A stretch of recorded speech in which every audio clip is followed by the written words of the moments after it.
Alright, welcome to my another session. Today's topic is on non-linear function and equations. So far we have seen the linear equations and functions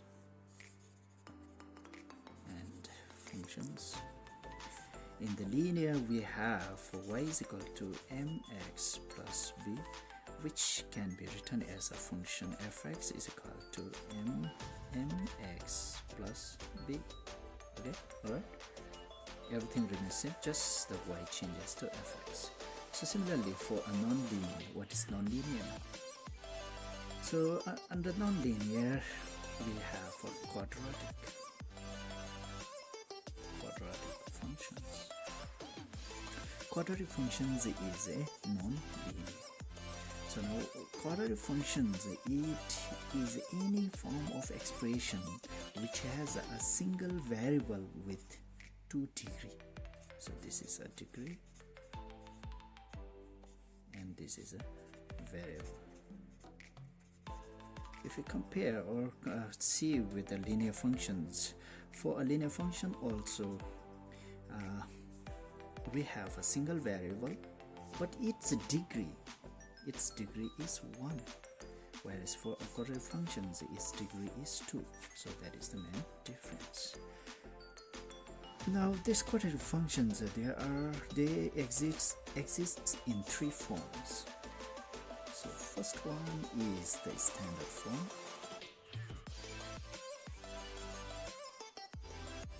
So now what is the standard form?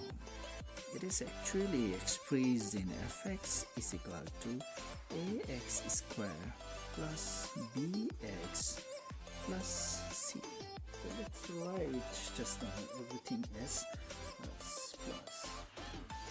But it can be negative also. Sign conventions.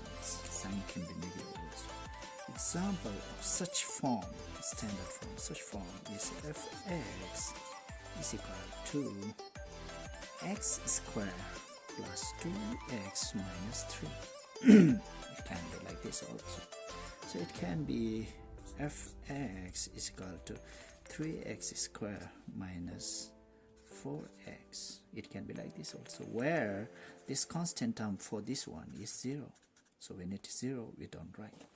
Okay, so this is a standard form, and we have another form is factored form. The second one is I think we can't see this one. So next one is a factored form.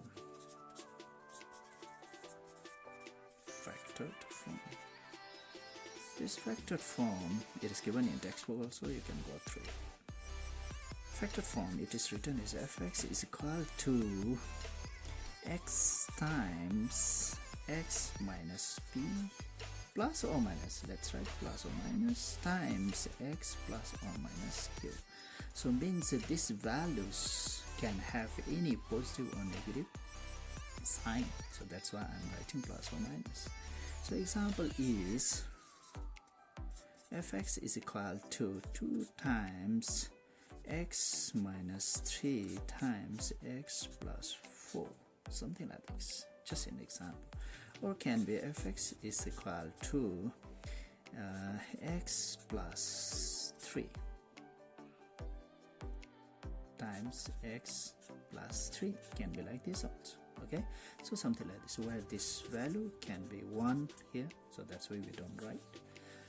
Well, this is a factored form, and next one we have a vertex form. Okay, vertex form. So basically this vertex form is written as fx, this is a general formula, a times x minus h the whole square plus k. So here only x is the variable, okay, the rest are all constants. Example could be fx is equal to 3 times x minus 1 the whole square minus 4, something like this, just an example. Can be like this as well, fx is equal to x plus 2 the whole square. Here basically if you compare the forms, you can see in a vertex form it has a degree for this term, not for just variable, for the term it has a degree, whereas for this one it does not have, it is just separated. Okay, so that is the difference that exists like this. Now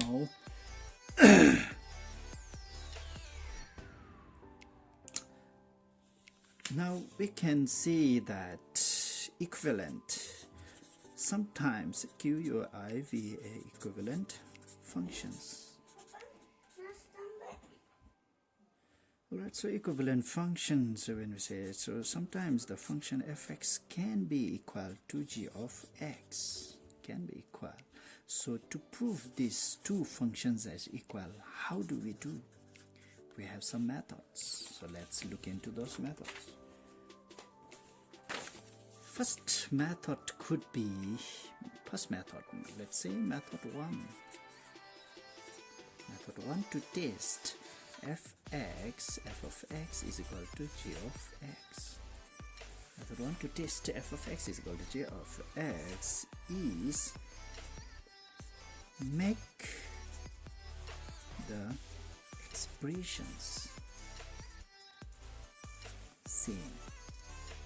We have different expressions. We have standard form, we have vertex form, and we have factored form. Now you have to make it same. Let's say example,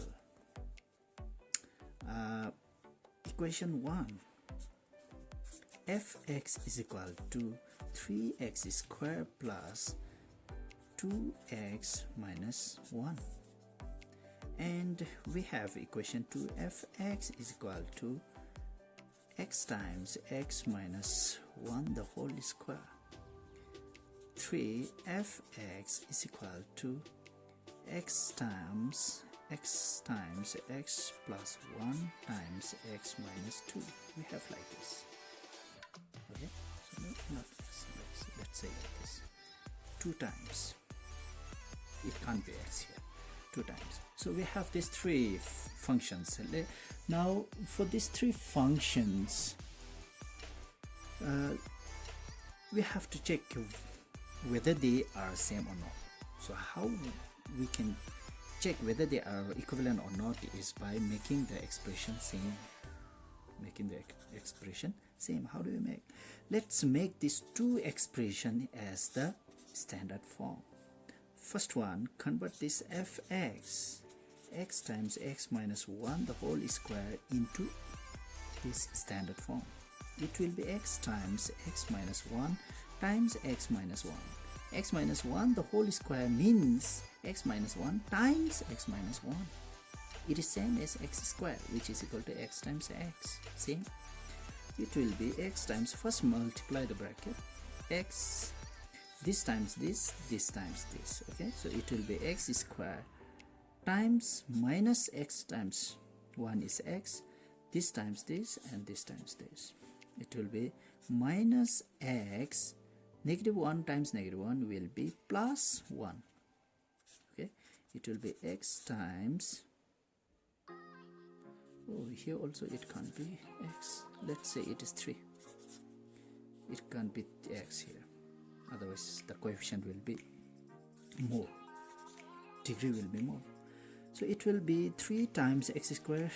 So solve inside the bracket still. So here like terms, it will become minus 2x plus 1. Now solve, multiply this times the whole.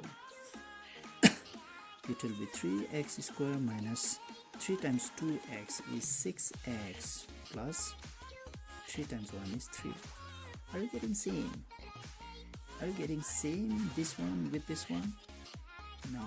So let's say this is g of x and this is h of x.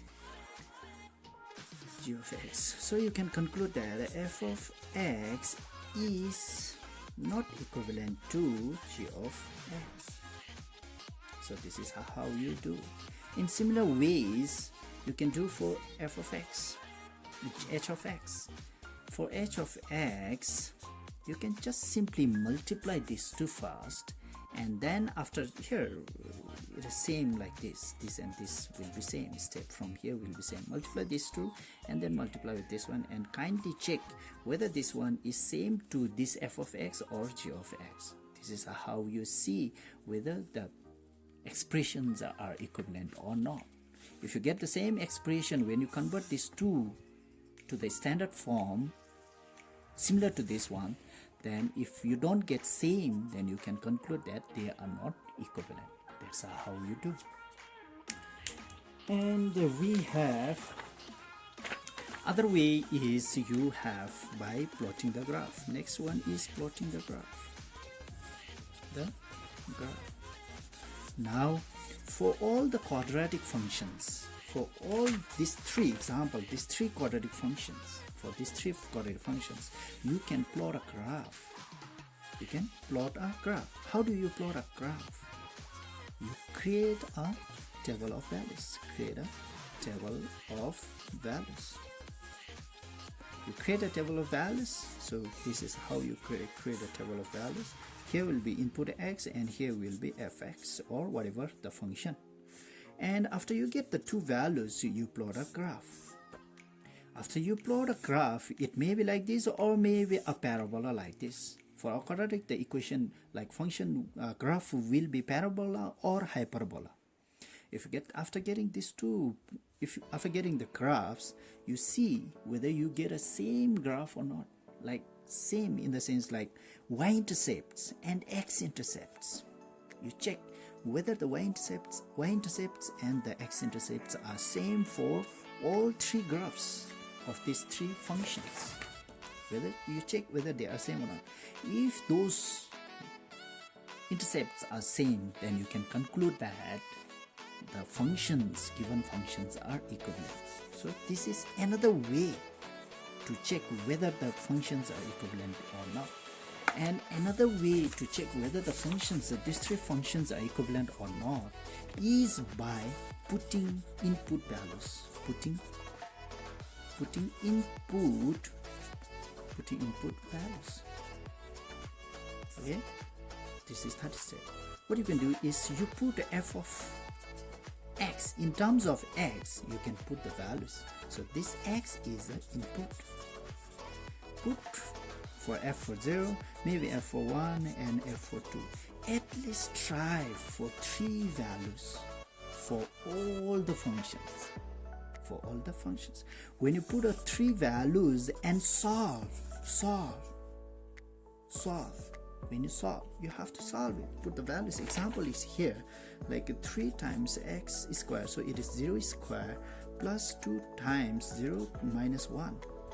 It will be 3 times 0 square is 0. So 3 times 0 will be 0 plus 2 times 0 is 0 plus minus 1. So your value you are getting is -1. This is how you solve. When you solve it, this is for one equation. You have another function. You have third function. When you solve like this for all the functions, if you get all the values same, then you can say that it is equivalent functions. Otherwise, you have to conclude that if the values are not same, maybe 2 values are equal, maybe first and second values are equal, but third value is not equal, then you can conclude that they are not equal or not equivalent. It should be at least 3 values should be equivalent. So that is how you check whether the functions are equivalent or not. So basically today we have learned how to recognize the quadratic functions, and then there are 3 forms of quadratic functions, and then after that from that 3 forms you can check whether they are equivalent or not by 3 methods. You can go through that 3 methods. The clear examples are given. You can go through and learn it. Okay, so I will continue some more topics. Inside topics are there to be continued. So since videos is getting lengthy, so I will continue with the next video. Okay, so thank you for listening till here. Okay, thank you. Catch you later.